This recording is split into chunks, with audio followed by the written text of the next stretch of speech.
আমার নবীর কাছে প্রশ্ন করা হলো, নবী জবাবে বললেন, সাহাবীরা যারা পৃথিবীর জমিনের মধ্যে বাবা পাইয়া কাজমত করলো, বাবার মুখে খুশি হইল, বাবার কাজমত করে জমিন থেকে বাবারে মার জমিন থেকে কবরের মধ্যে শোয়াইল। অথচ কবরের মধ্যে শোয়ানোর আগে অনেক জমিনের মধ্যে সন্তান মারা যায় রে, বাবা মা জমিন জীবিত তাকে আছে কি না?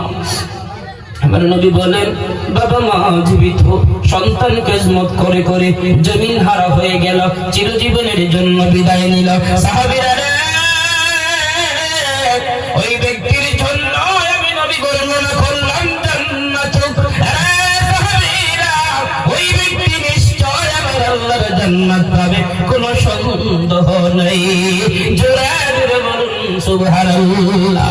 সাহাবীরা আবার প্রশ্ন করলেন, সাহাবাতি ইয়া রাসূলুল্লাহ, নবী গো আমরা জানতে চাই গো, আপনি না বলেছেন নারুক, আপনি না জাহান্নামের কথা বলেছেন, ইয়া রাসূলুল্লাহ আমরা জানতে চাই তার জন্য জাহান্নাম।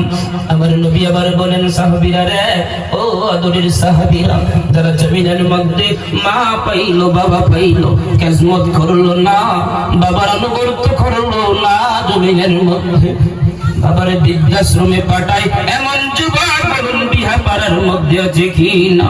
এমন যুবক বসে আছে, বাবা মা বৃদ্ধ হয়ে গিয়েছে, খারাপ আচরণ করে বাবার সাথে মায়ের সাথে, এমন ভাবে আচরণ করে যেটা আমার আল্লাহ কোরআনের মধ্যে নিষিদ্ধ করেছে।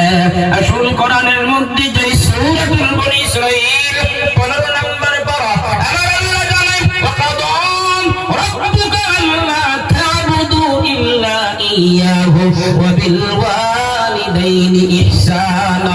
আমি আল্লাহ ঘোষণা করেছি, এই জমিনের মধ্যে যদি আমি মালিকের পরেও যদি ইবাদত করবে ওয়ালা, আমি মালিক যারা জমিনের মধ্যে কারো নাই, আমি মালিকের ইবাদতের পরে ওয়া বিল ওয়ালিদাইনি ইহসানা, কিসমতের যদি উপযুক্ত হয় রে, জমিনের আর কেউ নাই, তোমার বলো পিতা মাতা, জোরে বলুন সুবহানাল্লাহ। মালিকের পৃথিবীর জমিনের মধ্যে গোলামগিরির পরে আল্লাহর ইবাদতের পরে যদি কিসমতের উপযুক্ত হয় একজন, যার নাম হলো বাবা, যার নাম হলো মা। আমার আল্লাহ জানান, সাহাবীরা রে, আমার নবী ঘোষণা করেন, মালিকের পক্ষ থেকে আয়াত নাজিল হয়েছে, ও সাহাবীরা, বাবা মা যখন বৃদ্ধ জমিনের মধ্যে হয়ে যায়, ইম্মা ইয়াবলুগান্না ইনদাকাল কিবারা আহাদুহুমা আও কিলাহুমা ফালা তাকুল লাহুমা উফফিন ওয়ালা তানহারহুমা। আমার নবী রাখেন, সাহাবীরা রে, আমার আল্লাহ আয়াত নাজিল করেছে, বৃদ্ধ যখন বাবা হয়ে যায়, মা যখন জমিনের মধ্যে বৃদ্ধ হয়ে যায়, তখনই দেখা যায় সন্তান বাবার সাথে মায়ের সাথে খারাপ আচরণ করে, এমন বিহা বাড়ার মধ্যে যুবক ভাই আছে কি না? বৃদ্ধ মা বৃদ্ধ বাবা বাসার মধ্যে পড়ে আছে, বাবার ধমক দেয়, মার ধমক দেয়। আমার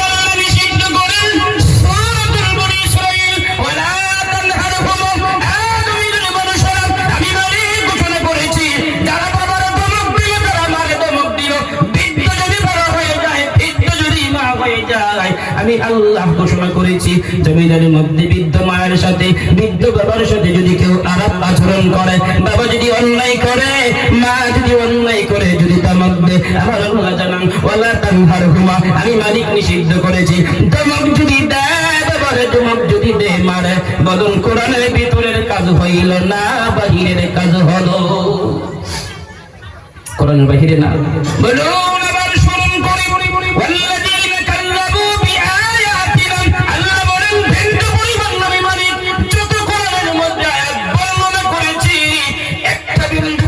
যদি কেউ আয়াত অস্বীকার করে, আমি আল্লাহ ঘোষণা করলাম, ওই ব্যক্তির জন্য আমি আল্লাহ ইয়ামাসসুহুমুল আযাব ঘোষণা করলাম, এমন শাস্তি বান্দার জন্য প্রস্তুতি করে রাখলাম।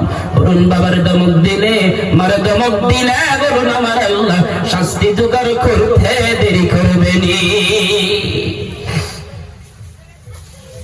বাবা এমন এক জিনিস, মা এমন এক জিনিস। হুজুর আমরা জানতে চাই মায়ের জন্য তো কথা কেন আসলো, বাবার জন্য তো কথা কেন আসলো, জানা দরকার আছে না হুজুর? মা এত দামি সম্পদ কেন, বাবা এত সম্পদ দামি জমিনের মধ্যে বস্তু কেন? জমিনের মানুষেরা জানোনি মা কত কষ্ট করেছে তোমার জন্য, বাবা কত কষ্ট করেছে যদি জানো। যাদের বাবা নেই, যাদের মা জমিনের মধ্যে নাই, তারে জিজ্ঞাসা করো বাবার জন্য কেমন খলিজার মধ্যে ধাও ধাও করে আগুন জ্বলতেছে, মায়ের জন্য রে কেমন করে কলিজায় ধাও ধাও করে আগুন জ্বলতেছে। আরে জমিনের মানুষেরা, বৈজ্ঞানিকরা বলে যখন জমিনের মধ্যে সন্তান যখন মায়ের গর্ভে থাকে, সবচেয়ে যদি কম লাগবে মায়ের কলিজায় কোন সন্তান যদি মারে, সবচেয়ে কম যদি হয়, সবচেয়ে কমের মধ্যে 450 লাত্তি মায়ের কলিজায় মারে। হুজুর 450 লাত্তি যদি মায়ের কলিজায় মারে, ওই মা কেমনি জমিনের মধ্যে বেঁচে ছিল? হুজুর সেই 400 লাত্তি কেমন হতে পারে জানা দরকার আছে না বলুন? জমিনের মানুষেরা মা যখন বাচ্চা প্রসব করে, যুবক বাবারা, বিহার মানুষেরা, এই ছোট্ট বাচ্চারা দেখবেন 30 ইঞ্চি হয়, 25 ইঞ্চি, 20 ইঞ্চি হয় কিনা, কিন্তু বৈজ্ঞানিকরা বলে মায়ের যে পেটটা রয়েছে মাত্র তরিটা 10 ইঞ্চি লম্বা। জোরে জোরে বলুন সুবহানাল্লাহ। হুজুর জানতে চাই 10 ইঞ্চি পরিমাণ থলির মধ্যে থেকে 30 ইঞ্চি পরিমাণ সন্তান জমিনে কেমনে আসে? অদ্ভুত ঘটনা কিনা বলুন, যারা দরকার না। 10 ইঞ্চি থলির মধ্যে থেকে 30 ইঞ্চি পরিমাণ সন্তান জমিনে জন্মগ্রহণ করে। ওই বাবার দমক দাও, বাবার দমক দাও, বলো মা তোমার জন্য কত কষ্ট করেছি। তুমি যদি জানো, তুমি যদি বুঝো মা এই 10 ইঞ্চি পরিমাণ থলির মধ্যে সন্তানের জন্য কত কষ্ট রে ওই জমিনে করেছে। এজন্য আমার আল্লাহ বলেছে ওয়াকুল্লাহুমা কওলান কারীমা। ও বিহারের মানুষেরা, বাবার সাথে এবং মায়ের সাথে এমন নম্রতাভাবে ব্যবহার করো, বাবা যেন খুশি হইয়া, মা যেন খুশি হইয়া তাহাজ্জুদের নামাজ পড়া ওই মালিকের কাছে দুহাত বাড়াইয়া বলে, মাবুদ রে আমার এই সন্তানকে কোনোদিন জমিনের কোনো ঘাটে আটকাইয়া কাঁদাইও না। মায়ের দোয়া মালিকের কাছ থেকে ফিরায় না, আমার নবী বলেছি। রে জমিনের মানুষেরা, আমরা জানতে চাই মা 450 লাত্তি জমিনের মধ্যে মেরেছে। বৈজ্ঞানিকরা বলে এই 450 লাত্তির মধ্যে থেকে সবচেয়ে ছোট লাত্তি, ওই লাত্তি যদি মায়ের কলিজার মধ্যে যে ছোট্ট লাত্তি সন্তান মেরেছে, ওই ছোট্ট লাত্তিটা যদি কোন জমিনের মধ্যে কোন যদি বাবার কলিজায় যদি সেটিং করা হয়, যদি এই লাত্তি বাবার কলিজায় পড়তো, পড়তে দেরি লাত্তি মারতে দেরি, বাবা জমিন থেকে বিদায় নিতে দেরি করতো না। হুজুর আমরা জানতে চাই বাবা যদি ছোট্ট লাত্তি মারলে 450 লাত্তির মধ্যে দিকে ছোট্ট লাত্তি মারলে যদি বাবা জমিন থেকে বিদায় নেয়, প্রশ্ন আসতে পারে হুজুর 450 লাত্তি মা কেমনে সহ্য করল? জানা আছে না? প্রশ্ন জাগে না? যেই 450 লাত্তি মা কাইলো মরল না, বাঁচলো। আবার একটা লাত্তি ছোট লাত্তি যদি সন্তানের একটি ছোট লাত্তি বাবার কলিজায় সিট করা ফিট করা হয়, এই ফিটের কারণে বাবা দুনিয়ার জমিন থেকে চলে যাবে, কবরে ঘাস পড়বে, এমন অবস্থা হবে। আরে জমিনের মানুষেরা জানুনি আমার আল্লাহ কত মায়ের সাথে সন্তানের ভালোবাসা ফিটিং করে দিয়েছে জানুনি। এই সন্তান জমিনের মধ্যে আমার নবী বলেন, জমিনের মধ্যে যদি 450 লাত্তি জমিনের মধ্যে মেরেছে, আরো যদি বাবার কলিজায় নাই, মায়ের কলিজায় 450 লাত্তির উপরেও যদি মারে, যত বেশি লাত্তি সন্তান মায়ের কলিজায় মারবে, ওই সন্তানের প্রতি তত বেশি সেই মায়ের ভালোবাসা জন্ম নেয়। জোরে জোরে বলুন সুবহানাল্লাহ। এখন জানতে চাই হুজুর জমিনের মধ্যে মায়ের যে থলিটা মাত্র 10 ইঞ্চি, ওই 10 ইঞ্চি থলির মধ্যে 30 ইঞ্চি সন্তানটা কেমন জায়গা হয়ে জানা দরকার। জমিনের মানুষেরা রে, 6 মাস যখন গর্ভধারিণী যখন নারীর যখন পার হয়ে যায়, 6 মাসের পর সন্তান মায়ের গর্ভের মধ্যে মাত্র 6 মাসের কালেই 10 ইঞ্চি পরিমাণ লম্বা হয়ে যায়। একটা সুতা বরাবর জায়গা মায়ের গর্ভে থাকে না, সন্তান এতটাই লম্বা হয়। 10 ইঞ্চি পরিমাণ যখন সন্তান 6 মাসের কালে হয়, বলুন এখনো 4 মাস বাকি রয়েছে। হুজুর 6 মাসের কালেও যদি 10 ইঞ্চি পরিমাণ লম্বা হয়, মায়ের গর্ভে যদি আর এক বিন্দু পরিমাণ জায়গা না থাকে, প্রশ্ন জাগতে পারে এই 4টি মাস সন্তান কোন জায়গায় ছিল? জীবনে কথাগুলো শুনবেন, হয়তো আর আশাও হইতে পারে, না হইতে পারে। বারে বারে বলতেছি, কথাগুলো মন দিয়ে শুনবেন। বাবারে কোনোদিন আজ থেকে আঘাত দিতে পারবেন না, মারে কোনোদিন আঘাত দিতে পারবেন। কথাগুলো যদি ভালো করে শুনেন, দেখেন যাদের মা নাই বাবা নাই, তার কলিজায় কেমন আগুন জ্বলতেছে। যদি আজকে বাবা থাকতো, যদি আজকে মা থাকতো, তার সত্যি মায়ের কদমে ধরে গিয়ে বলতাম, মা করেছি, ভুল করেছি, আমারে ক্ষমা করে দেন। অজান্তে কত ধমক মা তোমারে দিয়েছি, অজান্তে বাবা তোমারে কত ধমক দিয়েছি, তোমার নাফরমানি বলে নবী বলেছে ও নারক জাহান্নাম নিশ্চিত। জমিনের মানুষেরা আসুন আমরা জানতে চাই, এই জমিনের মধ্যে আমরা জানতে চাই 10 ইঞ্চির মধ্যে 4.5 সন্তান 30 ইঞ্চি পরিমাণ কেমনে লম্বা হতে পারে? 6 মাস যখন পার হয়ে যায়, আমার আল্লাহ ডাকে,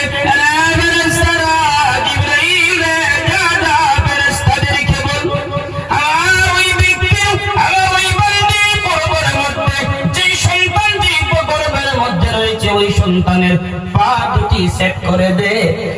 মায়ের কলিজার মধ্যে সেই দুটি পা সেট করে দেয়।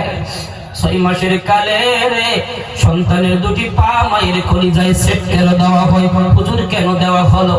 যখন 7 মাস পার হয়ে যায়, সন্তান আস্তে আস্তে 15 ইঞ্চি লম্বা হয়। 10 ইঞ্চি গর্ভধারিণী নারীর ভিতরে কেমনে 15 ইঞ্চি লম্বা হয় জানা দরকার। সন্তান যখন 15 ইঞ্চি লম্বা হয় মায়ের গর্ভে, ওই মায়ের যে কলিজার মধ্যে তার পা দুটি সেট করে দেওয়া হয়। ওই যত বেশি 1 ইঞ্চি লম্বা হলে 10 ইঞ্চি পরিমাণ উপরে যদি 1 ইঞ্চি লম্বা হয়, তার পা দ্বারা মায়ের কলিজা 1 ইঞ্চি পরিমাণ উপরের দিকে উঠতে থাকে। লাথি মারে লাথি মারে, লাথি লাগাতে মায়ের কলিজায় উপরের দিকে উঠতে যায়। আমরা মারছি কিনা? আমি জুবাইরি জায়গাতে বসে আলোচনা করতেছি, আমি জুবাইরি সেইভাবে মায়ের কলিজায় লাথি মারছি। মা যখন বিদায় পায়, মা বলে, সন্তান আমি দোয়া করি যত সময় পর্যন্ত আমি মায়ের সাথে দেখা না করবি, আমি মা তত সময় শান্তি পাবো না। নবী বলেন, যখন সন্তান মায়ের কাছ থেকে দূরে চলে যায়, যেই সন্তান জন্মগ্রহণ করার সময় মায়ের কলিজায় সন্তান যখন প্রবাসে চলে যায়, বিহাবারের মানুষেরা ওই মায়ের কলিজার মধ্যে টুকটুক করে ব্যথা আরম্ভ হয়ে যায়। ওই মা কষ্ট দুনিয়ার কাউরে বোঝানো মায়ের সম্ভব হয় না। এজন্য আবার আল্লাহ বলেন, জমিনের মানুষেরা আমি মালিক ঘোষণা করেছি, ওয়ালা তানহারহুমা, মারে যদি ধমক দেয় জান্নাত বেকার হয়ে যাবে। ওই মারে যদি ধমক দেয় সারা জীবনের ইবাদত বেকার হয়ে যাবে। যুবক বাবা যারা বসে আছেন, হুজুর যখন সন্তান 10 মাস যখন হয়ে যায়, মা গো যাদের আছে জমিনের মধ্যে না, খুদওয়াতুর মা জমিনের মধ্যে করেছে, মা আজকে কবরের মধ্যে শুইয়াছে। এমন না পরিমাণ সন্তান এই জমিনের মধ্যে আছে, মা 5 বছর হলো 10 বছর হলো বিদায় নিয়েছে, মায়ের কবরে একটা দিন জিয়ারত করেন। মা জীবিত থাকতে তোমার পরিপূর্ণ কাজ করাই আমার পক্ষে সম্ভব হলো না। মা আমার নবী বলেন, জমিনের কোন ব্যক্তি যদি বাবা মায়ের কবরের পারে যদি সূরাতুল মুলক যদি তিলাওয়াত করে, আমার নবী বলেন সূরাতুল মুলক যদি তিলাওয়াত করে বাবা মায়ের কবরের আযাব আমার আল্লাহ ক্ষমা করে দেয়। এমন কোন ব্যক্তি আছেন নি হুজুর প্রতিদিন ফজরের পরে বাবা মায়ের কবরের পাশে দাঁড়িয়ে সূরা মুলক প্রতিদিন তিলাওয়াত করি আর দোয়া করি, না হয় সূরাতুল ইয়াসিন তিলাওয়াত করে দোয়া করি, এই দোয়ায় আমার আল্লাহ ফিরাই না। হুজুর সমস্ত লাত্তি যদি মা সহ্য করতে পারে 450 লাত্তির মধ্যে থেকে মা 3টি লাত্তি সহ্য করতে পারে না। 3টি লাত্তির সময় কত মা দুনিয়ার জমিনের মায়া ছেড়ে চিরজীবনের জন্য বিদায় নেয়। জমিনের বিহারের মানুষেরা বহু মা দেখেছি রে, বলুন এই বিহাপাড়ার মধ্যে এমন ঘটনা হয়েছে কিনা? মা সন্তান প্রসব করার জন্য হাসপাতাল নিয়ে গেছে, সন্তান জমিন আবার ফিরে আসবে, কিন্তু মা জমিন বেঁচে নাই, মা চিরজীবনের জন্য বিদায় নিয়েছে। আচ্ছা, জমিনের সবচেয়ে লাঠি যদি মা সহ্য করতে পারে, 3টি লাঠি মা পারে না।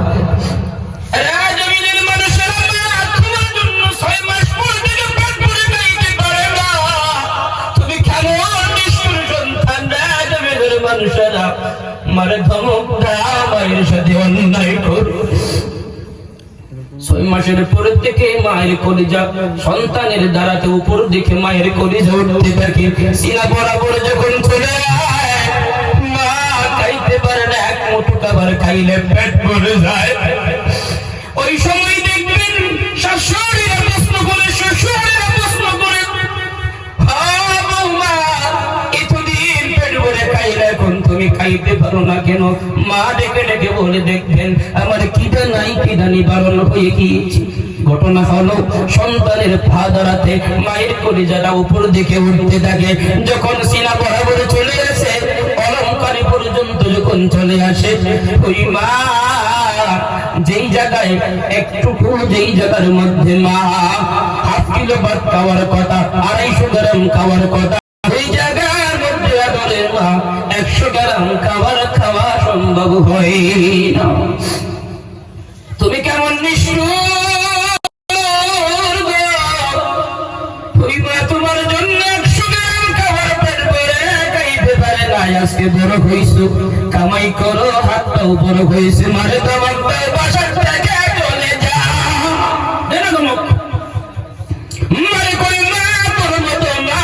জন্মগ্রহণ করে আমি ছেলে জীবন পাশে তোমার মতো জমিনের মধ্যে ক্ষেত মা, এই জমিনে যদি আমার যদি না হইত। যুবক বাবারা, এরকম যুবকের আচরণ মায়ের সাথে করতি না। কারা কারা মা আজকে বসে আছেন? হুজুর মা জীবিত, বাবা জীবিত, হাত তোলেন।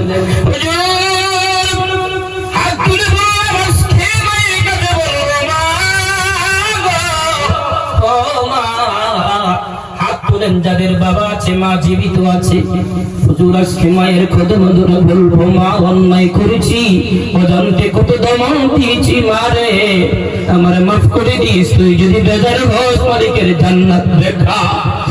বলবেন তো ইনশাআল্লাহ? আজ থেকে মারে ধমক দিবেন? জি না বলেন? মারে ধমক দিবেন? বাবার ধমক দিবেন না? বাবার ধমক দিয়ে দেন, মারে ধমক দেন, জান্নাত বেকার করবে। সাহাবীরা আবার প্রশ্ন করলেন,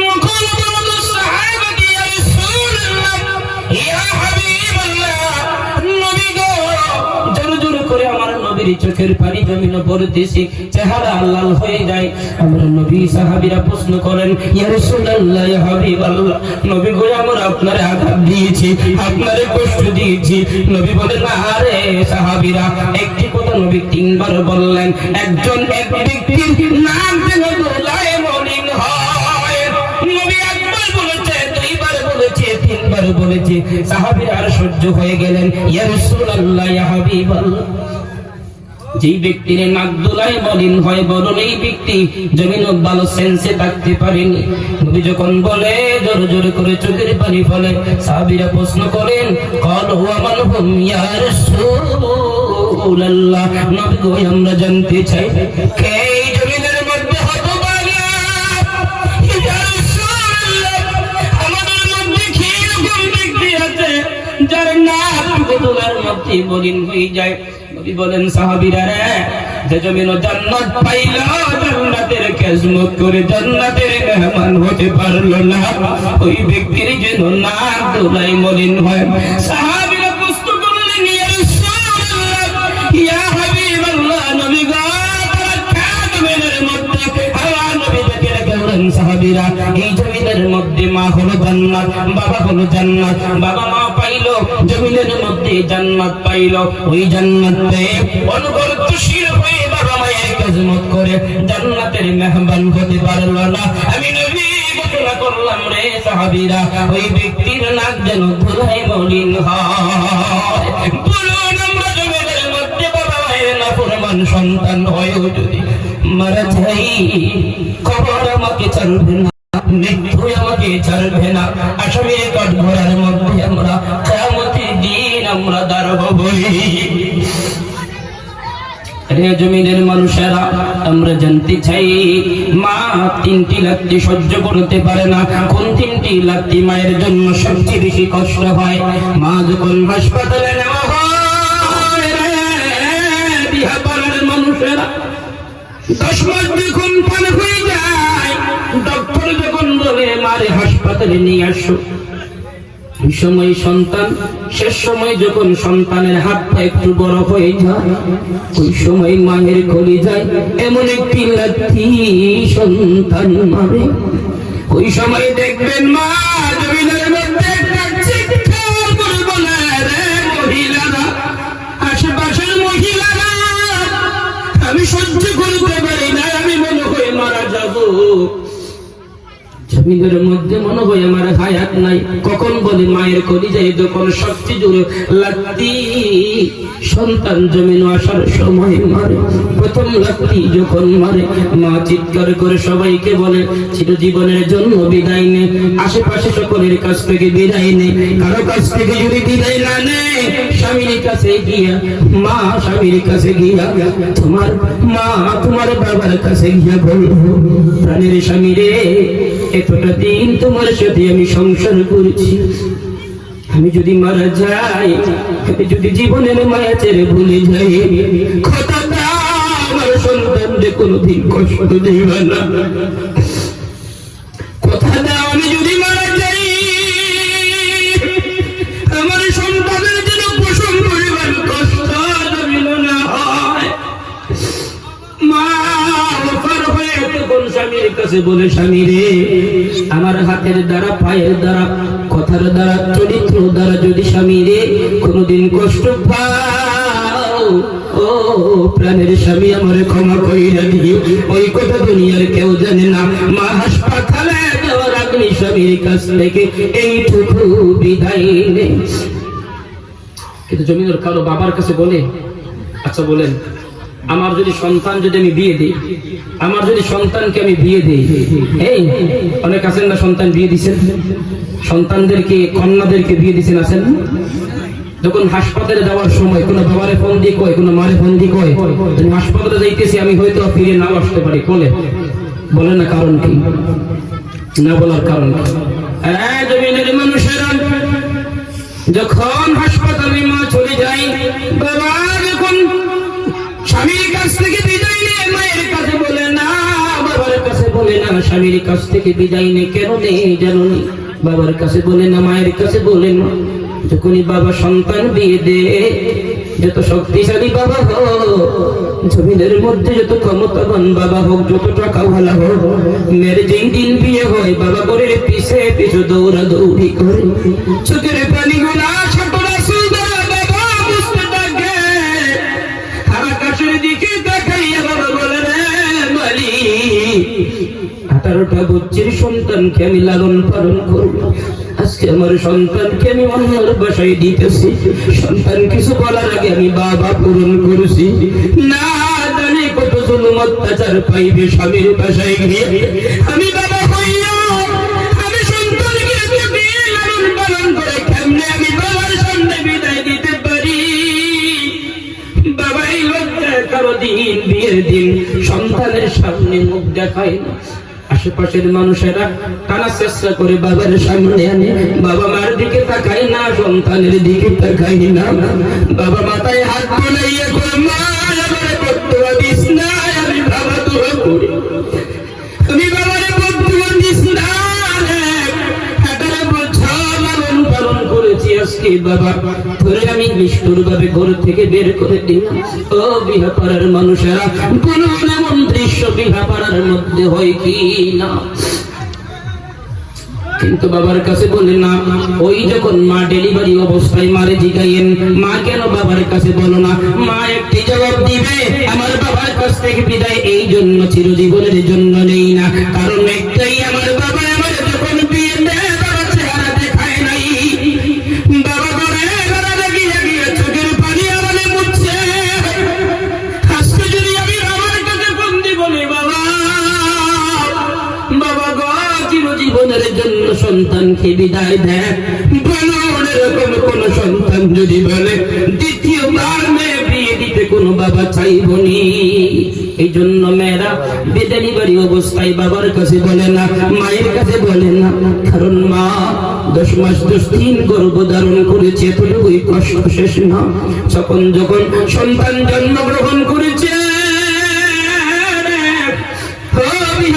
মানুষেরা এমন একটা অবস্থা হয়েছে শীতকালের সময়। এখন দেখেন যাদের ছোট ছোট সন্তান আছে, হাতের বেলা প্রস্রাব করে দিয়েছে সন্তান, মা বুঝতে পেরেছে হাত লাগছে, ভিজা বুঝতে পেরেছে, মা সন্তানকে বুকে জড়ায়, শুকনো জায়গায় এনে মা গড়ে দিয়ে দিয়ে ভিজা জায়গার মধ্যে শুইয়ে পড়ে। এভাবে মা ভিজা জায়গার মধ্যে চটপট করে করে সারা রাত শেষ করে 18 বছর এইভাবে সন্তানের মা লালন পালন করলো। 5 বছর সন্তান কথা বলতে পারে না, ওই সন্তানকে মা লালন পালন করলো। বলুন শেষ সময় যদি মায়ের কাছে বলতে, মা আজকে স্বামীর বাসায় এসেছি, চিরজীবনের জন্য মা তোমার কাছ থেকে বিদায় চাইতেছি, বলুন এই মা যতদিন পর্যন্ত আর সন্তানের প্রসব যতদিন না হয়েছে ততদিন মা ভাতের খাবার হাতে নিবেনি।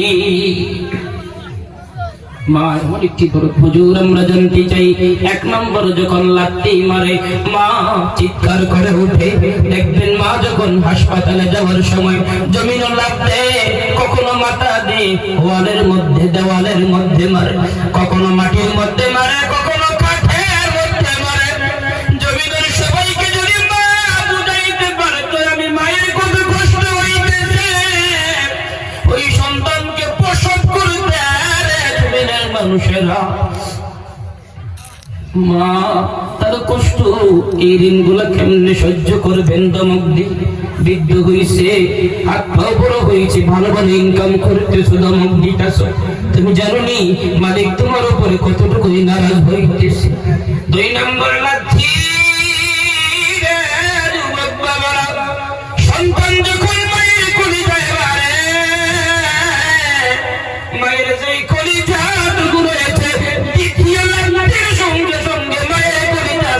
হয়ে যায়, মায়ের কলিজা ক্ষয় এক ভাগ হয়ে যায়। ওই সময় যখন জমিনের মধ্যে মা একটা চিৎকার করে বলে, ও এলাকার মহিলারা দে আমারে পানি দে। জমিনের মানুষেরা এই জমিনের মধ্যে যদি মায়ের কলিজায় সন্তান মারে, মায়ের কলিজাটা যখন ছিদ্র হয়ে যায়, ওই সময় যদি তামাম জগতের যদি পানি যদি মারে দেওয়া হয় খাবারের জন্য, ডক্টর নিষিদ্ধ করে, ওই সময় পানি খাওয়া যাবে না। জমিনের মানুষেরা ওই সময় বিহাপাড়ার মানুষেরা ওই সময় যদি মায়ের সামনে যদি জমিনের সব পানিও দেওয়া হয়, জমিনের সব পানি শুকাইয়া যাবে, মায়ের পিপাসা নিবারণ হবে না। বলুন সেই সময় মায়ের কতটুকু কষ্ট হইতে পারে, তুমি কেমনে সেই মারে দমক দাও, চিন্তা করুনি। একটা দমক একটা লাথির কারণে মায়ের কলিজা ছিদ্র হয়ে যায়। মায়ের কলিজা ছিদ্র হলে মা কেমনে বাঁচে, এটা আমার আল্লাহর কুদরত। জমিনের মানুষেরা 3 নম্বর লাথি যখন সন্তান মায়ের কলিজায় মারে, 3 নম্বর লাথি মারতে দেরি রে, 2.5 কেজি পরিমাণ বেলা রক্ত জমিনে পড়তে দেরি হয় না। ওই সময় অনেক মা চির নিঃশ্বাস পালিয়ে জমিন থেকে চলে যায়। ওই সময় সকল মারা বেহুশ হয়ে যায়। যখন 2.5 কেজির পরিমাণ রক্ত 3 নম্বর লাঠির সাথে যখন পড়ে, জমিন ব্লাড পড়তে দেরি, মা বেহুশ হতে দেরি হয় না।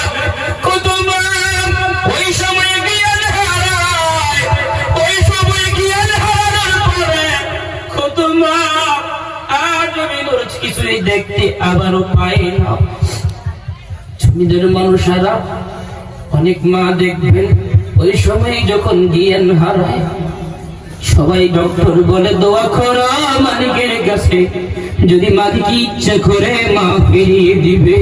বলে না, জমিনের যুবক বাবারা, ও বিয়ে পাড়ার মানুষ, 3 নম্বর লাঠি যখন মারে, বিয়ে পাড়ার মানুষেরা 2 কেজি রক্ত মায়ের খলিটা ফেটে বের হয়। তুমি জানো কেমনে মারে? ধমক দাও, সেমনে তুমি ধমক দিয়ে মা তুই বের হয়ে যা, তাই তোর জায়গা নাই। সামান্য বউয়ের ভালোবাসা পেয়ে তুমি স্ত্রী কেমন হতে পারো? যেই মা এত কষ্ট করে গর্ভধারণী করে সন্তান জন্ম দিয়েছে, ওই মায়ের সাথে দুশ্মনী করো, ওই মায়ের সাথে লাগাপালা করো ঘর থেকে বের করার জন্য, সামান্য সুখে রাখার জন্য। বাবা মায়ের নাফরমান কোনদিন জমিন সুখী হতে পারে না। 3 নম্বরের লাঠির বেলায় দেখবেন বহুমা শেষকালে বলে যায়, যখন পাশে মহিলারা তাকে ওদেরকে বলে যায়, ও মহিলারা তোরা আমারে কথা দে, মাথায় হাত রেখে কথা দে, আমি যদি মারা যাই, আমি যদি বিদায় নেই, জমিনে যদি আর ফিরে না আসি, তোরা কথা দে আমার সন্তান অবহেলা করবি না। তোরা কথা দে আমার সন্তানকে অযত্ন জমিনে করবি না। ও বাবারা, বিহা পাড়ার যুবক বাবারা, ওই মা আজকে কত শীতকালের মধ্যে আরামের বিছানায় তুমি ঘুমাও, চটপট করে করে রাতটুকু কাটায়, আরামের বিছানা পায় না, ভালো পোশাক পায় না। তুমি সন্তানকে ভালো পোশাক দাও, স্ত্রীকে দাও, তুমি নিজে পরিধান করো। মা আজকে বৃদ্ধ হয়েছে, বাবা আজকে বৃদ্ধ হয়েছে, কিসমত করুনি, মায়ের কবর নেওনি, বাবার কবর নেওনি।